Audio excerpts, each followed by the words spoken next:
podcast O Laudo Bom da Vida. Eu sou Juliana Poloni e esse é um podcast da Testify em que debatemos sobre inovações na saúde e o futuro, através da genética e da alta complexidade. O tema de hoje é epigenética na prática. Sim, um tema que vem crescendo bastante, por isso é muito importante que os profissionais da área da saúde estejam sempre buscando informações e se mantendo atualizados. Claro que para ajudar a gente a desbravar aí esse caminho da epigenética, vamos contar com a ajuda e expertise de um profissional muito especial, Dr. Luciano Bruno. Luciano, muitíssimo obrigado por ter aceito o nosso convite. Seja muito bem-vindo. Por favor, a palavra é sua, conte um pouco sobre você. Sou eu que agradece, Ju. Oi, todo mundo. Espero que vocês gostem da nossa conversa. Satisfação imensa estar aqui. Eu gosto muito desse tema porque não só o que eu estudo, mas algo que eu pratico. E a gente estava conversando nos bastidores o quanto é bom a gente falar do que a gente pratica. E hoje eu acho que quando a gente sabe muito de algo, não consegue colocar em prática, aquilo acaba não fazendo sentido. E a gente vai trazer hoje aqui de conversa, da nossa conversa, da minha prática, da nossa prática. Eu espero que possa ajudar quem esteja nos ouvindo, nos assistindo. E bora lá. Bora lá. Estamos juntos sempre. Sempre. Vamos começar então bem direto ao ponto. O que é a epigenética e qual é a sua relação na expressão dos genes? Ótimo. De uma forma bem simples, eu poderia usar grandes conceitos, mas de uma forma simples e direta, a epigenética é o além da genética. Epi é além. E o que nós fazemos além da genética? E como que nós trabalhamos esse além com a quantidade de informações que nós temos hoje? Então hoje, desde do projeto Genoma, a grande interrogação é, e agora? A gente conhece. O que a gente pode fazer? A ciência dos genes, dos polimorfismos, ela veio e vem, porque a caminhada ainda é longa, o caminho é muito longo, está no começo da conversa, mas com informações incríveis e que mudaram a nossa forma de fazer. Então, nós trabalhamos além da genética, em cima com as características de cada um, é muito incrível, porque a gente finalmente consegue fazer algo que parecia muito distante, que é fazer algo realmente personalizado. Porque eu vejo muitas pessoas falando, eu trabalho com um atendimento personalizado, trabalho com uma personalização. Aí eu fico pensando, como? É baseado só no que a pessoa que está ouvindo? O que é essa personalização? Eu, como profissional de saúde, que atendo todos os dias, não consigo enxergar uma personalização tão eficiente quanto você conhecer quem aquela pessoa é geneticamente. A clínica é sempre soberana, a anamnese bem feita é sempre soberana, é muito importante, uma coisa não substitui outra. Então, uma anamnese não vai substituir um teste genético, não um teste genético ou qualquer coisa, qualquer prova que venha, não vai, são sempre complementares. E quando você tem um complemento altamente eficiente, que pode ir além daquele problema, a epigenética, então se eu tenho um polimorfismo, um gene que está determinando uma característica de saúde, e existem mecanismos para se fazer o on-off metabólico, liga e desliga, a primeira coisa que como profissional tem que fazer. Hoje eu estava vindo para cá para gravar o podcast pensando, no quanto eu sou grato por ter parado um dia na vida para estudar isso. A minha história começou não só estudando, mas eu comecei trabalhando na prática com isso. E como eu comecei trabalhando na prática? Dentro de um laboratório, quando eu fazia pesquisa, que eu era professor na Universidade Federal, eu trabalhava com pesquisa mais básica, eu trabalhava com fragmentação de DNA, que eu estudava compostos ativos, o que aumentava, diminuía em vias de sinalização específica. Isso 20 anos atrás. E hoje eu olho e vendo o caminhar das coisas, o quanto aquilo que eu fazia lá numa bancada, eu consigo fazer numa mesa ali atendendo meu paciente. Isso é incrível. Eu estava vindo para cá e pensando meus pacientes de hoje. Por exemplo, todos os meus pacientes que eu atendi hoje, todos, eu tinha um laudo genético, eu tinha o teste genético, que é algo que eu tento fazer com quase todos eles, e em todos eles eu fui explicando características únicas. E quando a pessoa ela descobre que realmente ela é única, e que talvez aquela característica que ela tem de ter, por exemplo, um grande risco aumentado de lesão, de fazer lesões repetitivas, ou de ter uma grande dificuldade de criar massa magra, ou uma coisa bem simples, por exemplo, por ter cabelo branco precoce.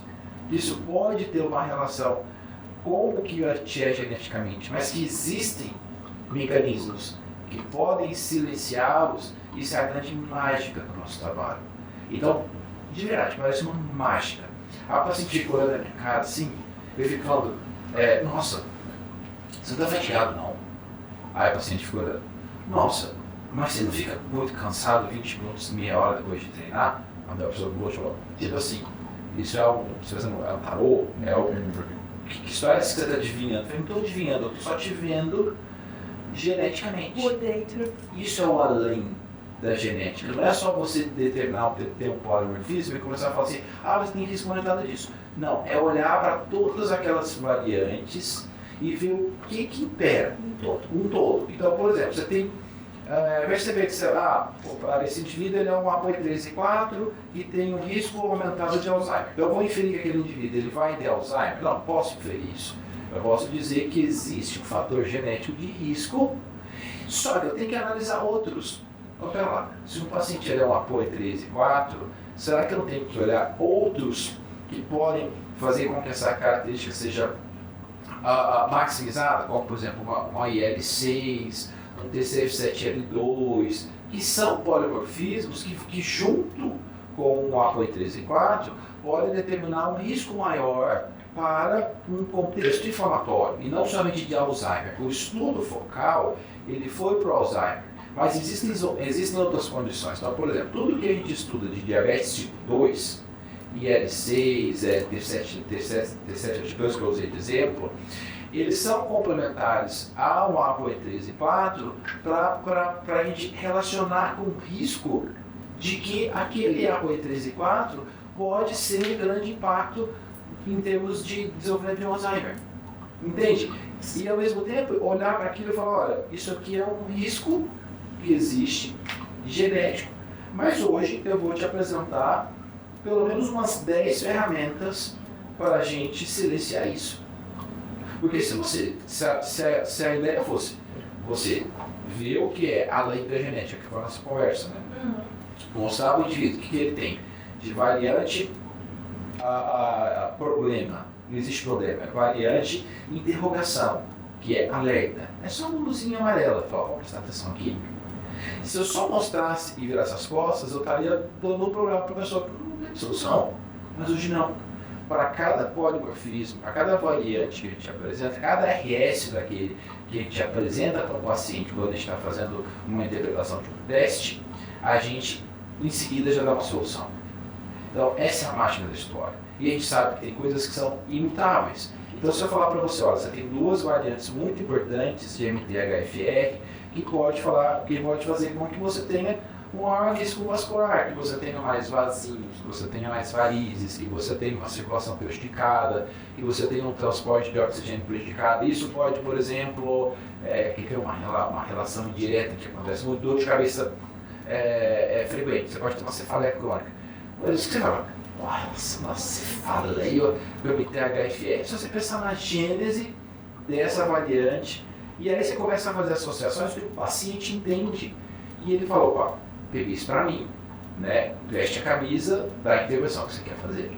Então, a epigenética, o além da genética, o ir além daquilo que nós vemos, é algo que hoje nós conseguimos definir melhor as estratégias. E o paciente, ele cada vez mais se conscientizar de quem ele é. Certo. Doutor, como...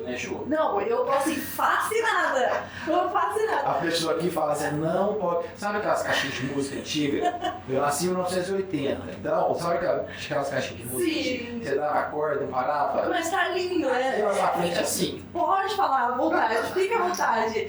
Como que a epigenética pode influenciar no desenvolvimento das doenças? Ótimo. Então, a epigenética, né? Então, você entender um gene, um polimorfismo, uma variante, e analisá-lo sempre em blocos. Eu gosto muito desse termo, que blocos são agrupamentos que a gente faz. Então, quando a gente agrupa alguns polimorfismos, a gente associa com uma possível doença, com uma possível condição, com uma possível consequência. Então, quando nós temos um teste genético e nós, naquela tabelinha, tem todos aqueles genes, aí na coluna do lado tem o RS, que é o registro daquele gene, depois tem um alelo de risco e depois na quarta coluninha você tem lá o impacto. Isso mostra que todos aqueles genes, eles têm estudos científicos que relacionaram que grupos populacionais que apresentavam aquela variante tinham um maior risco de desenvolver tal doença.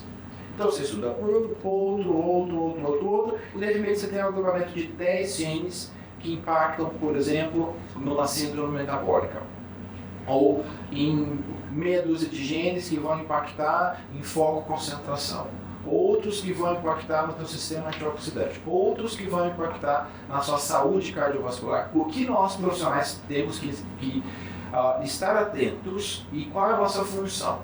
Olhar para aquele conjunto de letrinha, para aquele conjunto de genes e saber qual é a associação daquele gene com a doença, mas não isolado. Eu não posso apresentar se o paciente ele tem 3 FTOs, 3 RS de FTOs ali diferentes. Então eu vou falar que aquele paciente ele tem um comportamento compulsivo só por isso. Não, é uma ferramenta que eu posso associar.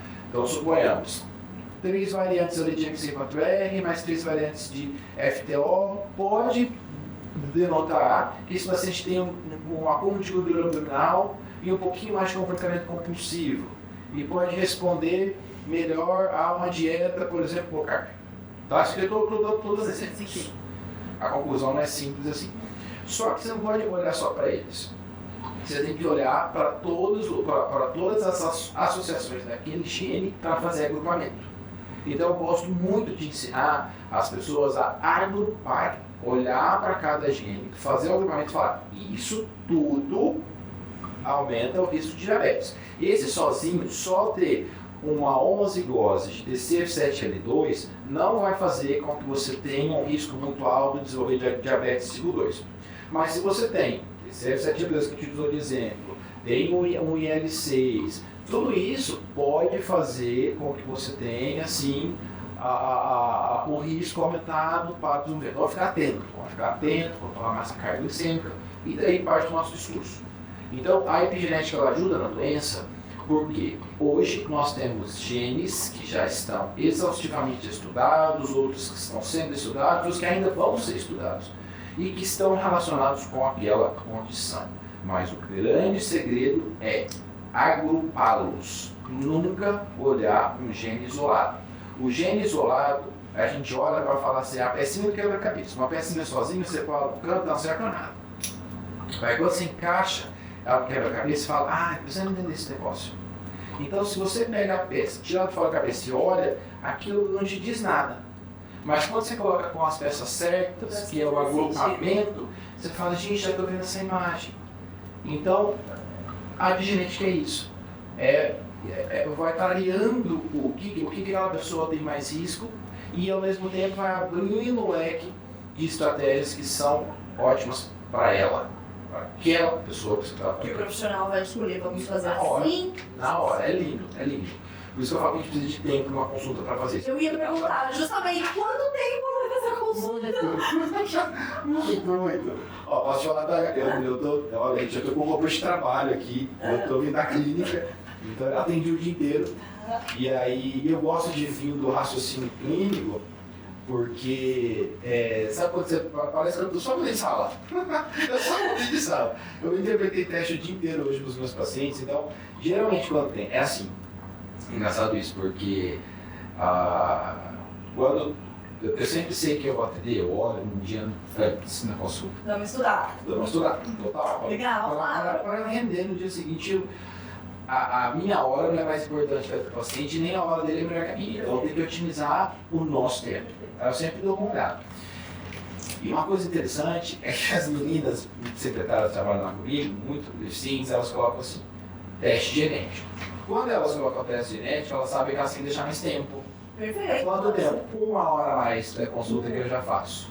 Então, uma consulta com teste genético é impossível de acontecer em menos de 2 horas. Nossa.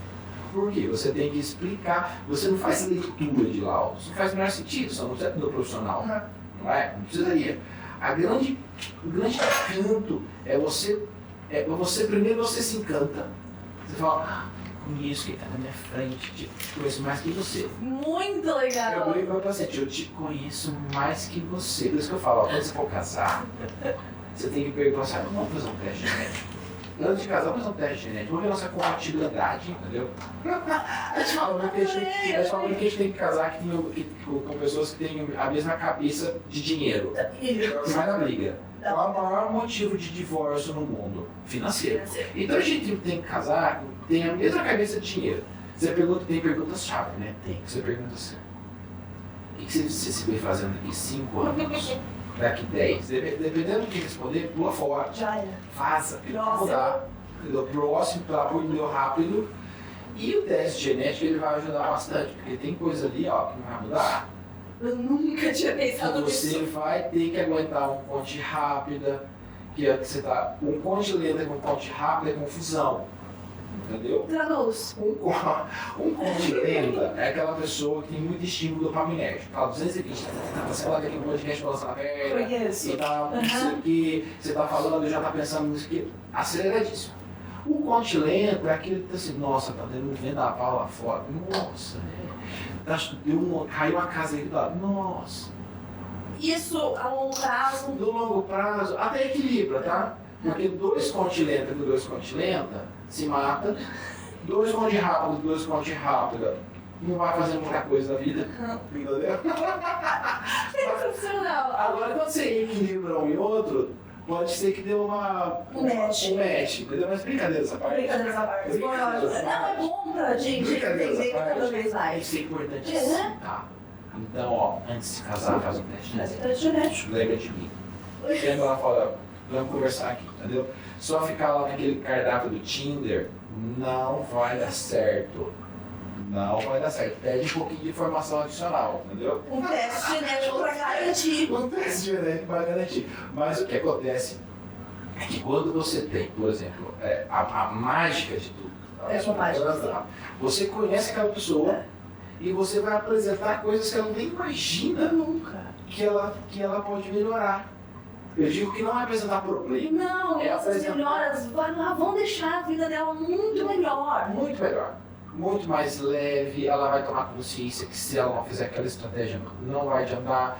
Então, por exemplo, tem gente que é mais notívago, que pode dormir mais tarde, que não vai ter tanto prejuízo.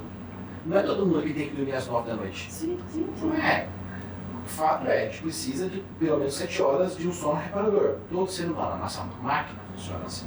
O sono reparador é aquele que você acorda, lembra do que sonhou. Senhor, detalhe. Acho que eu já ouvi você falar isso em algum lugar. No sonho, você fala muito de... Eu escutei em algum lugar. Isso são vários critérios. Isso é um critério. Então, você sonhar, você lembrar do sonho, que lá tinha uma parede amarela com trinco de rosa, que tinha uma estátua dourada. Então, se você lembra disso, então é sinal que você entrou no sono profundo. Aí a gente tem que ver o que você teve de sono REM, né? Então, tudo isso é muito importante. Mas 7 horas de um sono reparador é o que a nossa máquina humana precisa. Só que tem gente que precisa dormir mais cedo, gente que precisa dormir mais tarde. Cada um é do jeito. E a nossa genética influencia muito. Tem paciente que eu falo, ó, se você dormir depois das 10 horas, você vai virar o capiroto da sua casa e vai te aumentar. Então, ó, 9h30 ritual do sono, 10h30 você tá dormindo. Porque geneticamente faz uma confusão. Às vezes pacientes que têm algumas variantes de clock, de proteína SPIR, e que tem o que é PPR gama com alelo CC, por exemplo, é aquela pessoa que se não dorme cedo, ela fica procurando qualquer coisa para comer. Sabe, tipo assim, o PPR gama CC, ele aumenta, quem tem alelo CC com a PPR gama, tá? Isso tem. Essa variante tem no laudo da Testify. Todos esses que eu estou falando tem. Então, se vocês olharem, vocês vão lembrar de mim. Então, o PPR gama, CC, associado com o FTO, você tem 2, 3 variantes de FTO, você tem variantes de clock, de proteínas PIR, dependendo do impacto dos alelos, você faz uma heterozigose, uma homozigose, vai dando 9, 9,5, você fica com vontade de comer doce, você fica sentado lá, até na pipoca, você fica ansioso, isso porque juntou. Procurando coisa. Por isso que a pessoa fala, não consigo dormir porque eu tô com fome. Porque já era pra dormir. Quem fala isso já era pra dormir. Aí eu falo assim, é verdade? Então você não sabe que você tá com fome? Porque você passou da hora. Era pra você estar dormindo, querido. Quem falou que 10 horas você tá acordado, 9 horas você tá com a cabeça no travesseiro. Incrível. Então, isso é o que a gente chama de modulação. É uma modulação simples, né? É simplesmente igual mãe vai com filho, pai vai com filho, pega o braço e fala, tá. Tem paciente que eu falo, nossa, eu queria tanto você morasse na minha casa, porque eu ia pegar o teu braço, te botar na cama 9 horas da noite, e eu ia te puxar da cama assim que nem era. Você ia pensar que eu ia resolver 90% dos seus problemas. Entendi. Perfeito, perfeito. Luciano, tá? Já iremos aqui encerrando o nosso papo, que foi incrível. Mais uma pergunta. Como a epigenética pode ser utilizada como ferramentas de trabalho para o profissional da saúde? Ju, exatamente isso. É uma ferramenta de trabalho. Antigamente, uns 11 anos atrás, a gente pouco usava os exames de sangue. Por exemplo, como ferramenta de trabalho nutricional. Sou nutricionista de formação. Eu usava peso, altura, fazia uns cálculos lá. É o que a gente fazia lá nos anos 90, vamos colocar assim. Anos 90 e 2000. As coisas foram evoluindo. A gente passou a usar, a gente tem muitos dados de exames de sangue, muita relação daqueles marcadores que a gente enxerga no exame de sangue com o estado nutricional, com o diagnóstico nutricional e clínico daquele paciente.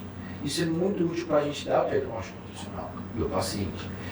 E já é consolidado, a gente usa o exame de sangue como uma ferramenta. O teste genético, ele vem como uma ferramenta complementar que mostra como aquelas variantes que você vê no teste genético estão influenciando no teu exame de sangue. Então você pega o exame de sangue, por exemplo, você pega o exame de sangue, você é paciente, eu vejo seu exame de sangue lá e vejo que a sua hemoglobina glicada está 6,1. Eu fico fazendo um monte de perguntas. Aí eu vou procurar mais um monte de outros exames de sangue, eu vou procurar ver como estão todas as lipoproteínas de colesterol, LDL, HDL, VLDL, triglicérides, relação a ApoA, ApoB, LPA, vou procurar como está a glicemia, vou procurar como está a homocisteína, vou procurar como está a ferro, ferritina, tudo para poder associar com aquela hemoglobina glicada que está alta. Quando eu terminar isso, eu vou ficar numa curiosidade absurda para saber se aquela hemoglobina glicada ela está subindo porque o paciente ele tem variantes de TCF7L2, de L6, que eu já usei vários exemplos aqui na nossa conversa, e que pode estar fazendo aquilo subir. E como você vai descobrir isso? No teste genético. Ou, por exemplo, a vitamina D, que o paciente ele vai e toma sol lá no Nordeste, toma sol o dia inteiro, usa 10 mil de vitamina D, aí você pega um exame de sangue, e ele tem uma vitamina D de 35. Você fala, acima de 30 tá bom, péssimo. Vitamina D tem que estar acima de 35, meu, toma 10 mil de vitamina D. Sol todo dia. Sol todo dia. Ou esse paciente está inflamado demais e está consumindo vitamina D, e está consumindo muita vitamina D, ou esse paciente ele tem algumas variantes, sei lá, tem um polimorfismo de VDR, de GC, de outros polimorfismos que podem impactar na bioconversão da vitamina D, na utilização da vitamina D, na ativação da vitamina D, e que às vezes aquela vitamina D não vai subir em níveis que a gente gostaria com o que ele come, com o suplemento que ele usa. Aí de repente eu tenho que caminhar ele para o médico para fazer uma vitamina D intramuscular. Aonde que eu vou falar para ele? Como que eu vou falar para ele? Olha, é assim, eu te aconselho a parar de tomar vitamina D via oral, continua consumindo as fontes, mas para de tomar essa mega dose que você está tomando e procura um médico para fazer uma intramuscular a cada 6 meses. Como que eu vou fazer isso? Usa o teste genético como ferramenta, porque eu tenho onde mostrar. Aqui, ó, é isso que você precisa. Isso aqui não vai mudar nunca. Não você nasceu assim, o que a gente vai fazer? Vamos modular isso. Ou, por exemplo, se existe um risco muito grande ali, hoje aconteceu isso. Hoje aconteceu isso lá na clínica. A gente estava atendendo, eu e a médica que trabalha comigo, a gente atende junto, então a primeira vai com a médica, depois vai comigo. E ela passou para a médica que avaliou toda a parte bioquímica nos exames de sangue, e depois eu fui fazer a avaliação genética com o teste genético. E fazer o cruzamento dos dois para a gente discutir nossa conduta. Quando eu terminei o teste genético, eu chamei a médica, sentou todo mundo, eu, a paciente, a médica, eu falei para ela, tem umas coisas aqui importantes que a gente precisa definir. Ela tem o IGF, o fator de crescimento dessa paciente era muito baixinho. Ela tinha pelo menos 4 variantes que faziam ela ganhar muito pouca massa magra. E ela treinava super bem, comia super bem e não ganhava massa magra. Aí a médica falou assim, Lu, você não acha que seria o caso de usar um GH? Eu olhei para a médica e falei assim, super concordo com a sua conduta. Porque geneticamente, essa paciente, ela vai ter um benefício incrível. Porque o fator de crescimento dela aqui está prejudicado, ela tem esse polimorfismo que atrapalha a síntese. Isso vai para mais esses outros polimorfismos que vai atrapalhar, por exemplo, a massa magra. Então vamos usar isso, que essa paciente vai ter um benefício incrível. Então não foi uma coisa assim, no chute. A médica prescreveu o GH porque está na moda e queria que a paciente ficasse mais sequinha. Não é esse raciocínio. Isso é um raciocínio ciclista. Nós fizemos isso porque aquela paciente, aquele indivíduo que estava na nossa frente, tinha uma dificuldade de produzir massa magra, tinha uma dificuldade de estimular o fator de crescimento, e isso fazia com que ela tivesse um prejuízo no ganho de massa magra. E aí a conversa foi tão interessante que ela já pediu para fazer. Ela falou assim, eu tenho uma filha de 6 anos, a filha estava lá na recepção, ela chamou a filha, apresentou a filha para mim. Ela falou assim, eu queria ver o teste genético também da minha filha, queria que você interpretasse para mim, porque se tiver que tem essas falhas, eu posso levar ela para o pediatra e tentar já fazer desde agora, porque isso pode impactar o crescimento da minha filha. Aí eu falei, você entendeu exatamente o que a gente queria te dizer? Você entendeu? O encanto foi tanto nosso profissional, porque a gente não fizemos absolutamente nada no achismo, tudo em quem era aquela pessoa, e aquela pessoa que recebeu, né, toda vez que a gente faz uma doação tem que ter um recebedor, né, que recebeu aquela nossa doação no sentido de estilo de vida, de mudança, ela já, em seguida, ela já falou, eu quero que a minha filha também faça. Eu tenho mais outros 2 filhos, eu quero que também faça. Eu não falo, você tem que fazer, isso não. Todo mundo quer, porque todo mundo quer saber que máquina tem. Todo mundo quer saber que máquina possui. E a gente sempre trabalha de forma muito sub. A gente não usa nossas potencialidades para nada. E quando você descobre, igual a gente estava fazendo uma avaliação, né, ferramenta, a gente estava fazendo uma avaliação para ver a aptidão física. E quando eu vi a aptidão física, essa é uma outra paciente, hoje também, uma aptidão física incrível, eu fui olhar, ela tinha uma característica de massa muscular absurda, aí eu falei, traz a bioimpedância dela, deixa eu dar uma olhada. Ela era fantástica. E ela tinha um volume de massa muscular, que quando você dava na bioimpedância, passava do normal. Aí eu falei, nossa, como você tem tanta massa magra sem malhar direito? Deixa eu ver se é o teste genético. Aí quando eu fui dar o teste genético, todas as variantes que favoreciam o ganho de massa magra daquela paciente, não tinha. Aí a médica prescreveu um GH para essa outra, para quê? Se ela já está pronta para isso. O sentido é outro, não, eu quero conversar com o seu personal, porque nós vamos trabalhar o seu treino dessa forma. Só que quem vai definir o treino é ele, eu sou educador físico, então eu quero explicar para ele quem é você, porque agora você vai bombar. Imagina, você vai ter uma definição incrível, você vai ter o que você quer. Ela sou doida. Ela falou, meu Deus, faz 47 anos que eu vi ninguém que me falou isso. Aí quando fala isso, eu fico, ai meu Deus, por que as pessoas não aprendem a fazer esse negócio para todo mundo ficar mais feliz? O paciente, você, todo mundo ficar mais feliz. Muito incrível. Incrível, eu tô fascinada. Eu vou correr fazer todos esses 7. Faz. Muitíssimo obrigada, Luciano. Foi um prazer enorme. Vou deixar o arroba do doutor aqui, assim como o da Testify. Sigam, compartilhem, curtam bastante, deixem sugestões de próximas pautas aí que vocês querem ver por aqui. Muito obrigada. Obrigada, O senhor pessoal. me agradece o convite, pode me chamar 1000 vezes que eu volto, tá? Chamaremos. Obrigada, gente. Um beijo, até a próxima.